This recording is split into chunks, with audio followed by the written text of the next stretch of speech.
19. Bhavapratyao vidahaprakritalanam. This samadhi, when not followed by extreme non-attachment, becomes the cause of the remanifestation of the gods and of those that become merged in nature. The gods in the Indian systems represent certain high offices which are being filled successively by various souls. But none of them is perfect. 20. Shradavryasam Samadhiprajana Purvaka Atarsham. To others, this samadhi comes through faith, energy, memory, concentration, and discrimination of the real. These are they who do not want the position of gods, or even that of rulers of cycles. They attain to liberation. 21. Tivrasanvaganamazana. Success is speeded for the extremely energetic. 22. Mridamadhyadimatratvat tatopi vishasha. They again differ according as the means are mild, medium or supreme. 23. Ishvara pranadhanad va. Or by devotion to Isvara. 24. Klashekrameva pakashayaraparamrishta purushavishish Ishvara Isvara. The Supreme Ruler is a special Purusa, untouched by misery, the results of actions, or desires. We must again remember that this Patanjali yoga philosophy is based upon that of the Sankhyas, only that in the latter there is no place for God, while with the yogis God has a place.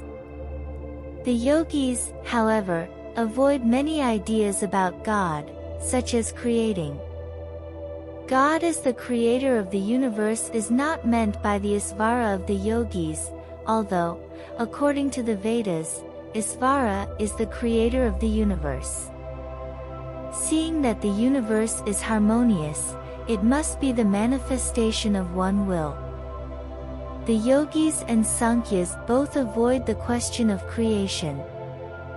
The yogis want to establish a God, but carefully avoid this question. They do not raise it at all. Yet you will find that they arrive at God in a peculiar fashion of their own. They say, 25. Tatra Niratishayan Sarvachan Vabhajam. In him becomes infinite that all-knowingness which in others is, only, a germ. The mind must always travel between two extremes. You can think of limited space, but the very idea of that gives you also unlimited space. Close your eyes and think of a little space, and at the same time that you perceive the little circle, you have a circle rounded of unlimited dimensions. It is the same with time. Try to think of a second, you will have, with the same act of perception, to think of time which is unlimited. So with knowledge. Knowledge is only a germ in man, but you will have to think of infinite knowledge around it, so that the very nature of your constitution shows us that there is unlimited knowledge, and the yogis call that unlimited knowledge God. 26. Sa Purvesham Api Guru Kalananavakadat.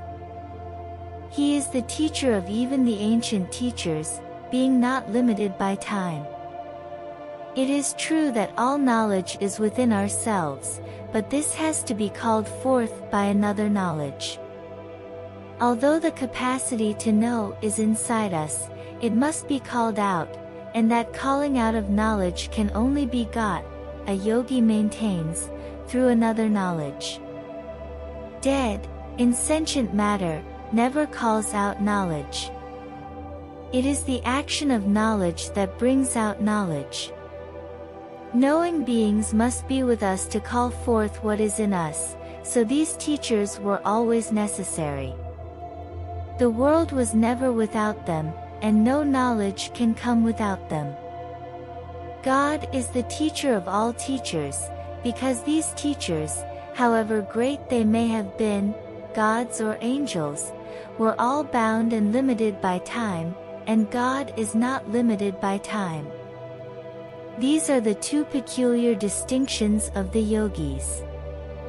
The first is that in thinking of the limited, the mind must think of the unlimited, and that if one part of the perception is true, the other must be, for the reason that their value as perceptions of the mind is equal. The very fact that man has a little knowledge shows that God has unlimited knowledge.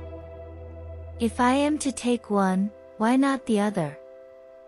Reason forces me to take both or reject both. Yet I believe that there is a man with a little knowledge. I must also admit that there is someone behind him with unlimited knowledge. The second deduction is that no knowledge can come without a teacher. It is true, as the modern philosophers say, that there is something in man which evolves out of him.